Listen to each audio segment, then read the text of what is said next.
Salut à toutes et à tous, mesdames et messieurs les gamers, et bienvenue dans le premier épisode de Monos, l'ingénieur Redstone. Alors aujourd'hui je vais vous présenter le système le plus développé de la technologie Monos, le système de sécurité avec code numérique. Alors je vais vous emmener devant, comme ça vous pouvez voir un peu à quoi ça ressemble. Alors le principe d'utilisation est extrêmement simple. 9 boutons, 9 panneaux.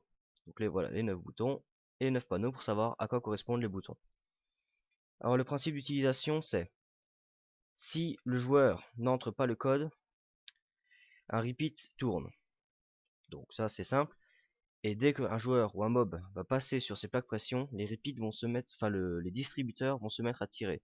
Boule de feu. Donc voilà, je passe, je me fais littéralement arroser. Donc voilà, on va pas bousiller toutes mes boules de feu, hein. Donc voilà le système. Tant qu'il n'entre pas le code, il peut pas passer. C'est foutu, pas par là du moins. Donc là actuellement le code est 1, 3, 5, 9. Hop. Donc là, la lumière s'allume, c'est bon, le système me laisse passer, le code est bon. Alors il faut savoir que sur ce système, c'est les nombres qui comptent, pas l'ordre. L'ordre n'a aucun intérêt, puisque là, c'est quand même Minecraft, hein, c'est pas un jeu non plus, enfin, c'est déjà vachement bien quand même. Donc voilà, le principe d'utilisation est extrêmement simple. Quand on appuie sur le bouton, certains boutons sont reliés au piston. Donc je vais éviter vous reset le système, comme ça vous pouvez voir. Alors après, quand il y a un reset, quand le système est reset, voilà, les pistons sont comme ça à l'origine. Donc là, c'est plus sécurisé, il est en activé, donc si on passe, on se fait buter. Donc le système est ainsi fait. Quand on appuie sur les boutons, au fur et à mesure, ils vont descendre.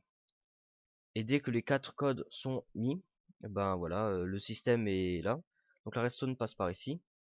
Et donc après, ici, c'est connecté sur un premier piston qui va autoriser, enfin qui va bloquer le tir.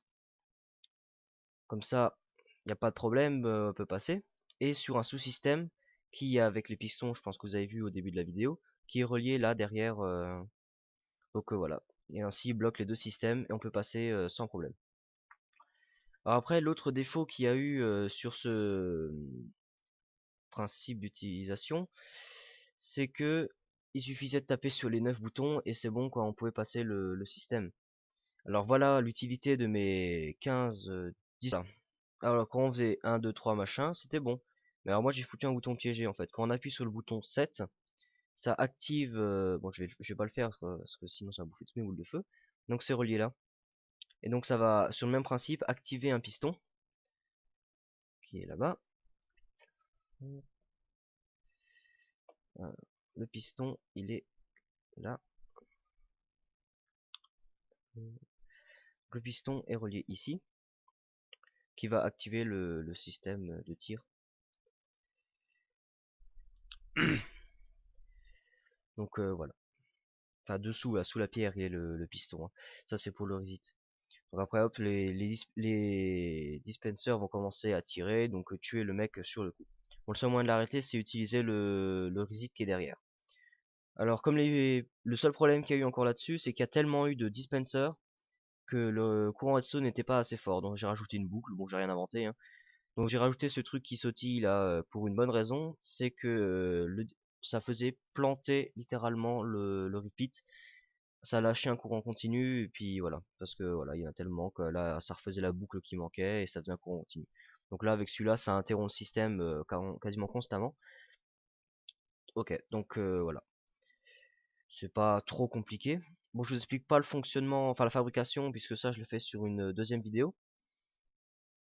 Alors évidemment, comme je sais que vous aimez bien voir un peu comment ça marche, donc boum, voilà, j'appuie sur le bouton et là je vais me faire exploser. Donc voilà, et pour l'arrêter, c'est longuement là-dessus et on arrête. Et voilà. Donc pour reset le système, c'est pareil, hein, c'est le même levier. Pour reset le code derrière, c'est exactement la même chose. Alors après aussi, j'ai pensé rajouter des pistons à l'avant, comme ça le gars est bloqué. Mais le problème, c'est comme vous le voyez là, il y a de la redstone qui passe dessous. Alors le problème, c'est que ça risque de l'activer rien qu'en passant. Donc c'est pas trop le but de l'opération. Mais après, vous pouvez faire passer la redstone où vous voulez, hein. Mais moi, c'est parce que après, il faut que je reproduise la vidéo sur la construction, pour la construction, et ce sera vraiment trop. Donc j'ai préféré faire comme ça. Donc voilà, j'ai à peu près tout dit. Après les options qu'il y a eu là-dessus, c'est rajouter la lumière pour prévenir. Voilà, il n'y a pas vraiment grand-chose à dire. Après le code, vous pouvez le changer, mais ça doit vraiment être un truc en Y parce que sinon la redstone touche. L'autre, donc si c'est pour activer plusieurs pistons en même temps, c'est pas trop le but. Après, évidemment, vous pouvez rajouter des dispense, enfin des repeats en bas pour séparer les courants, mais bon après c'était vraiment trop compliqué.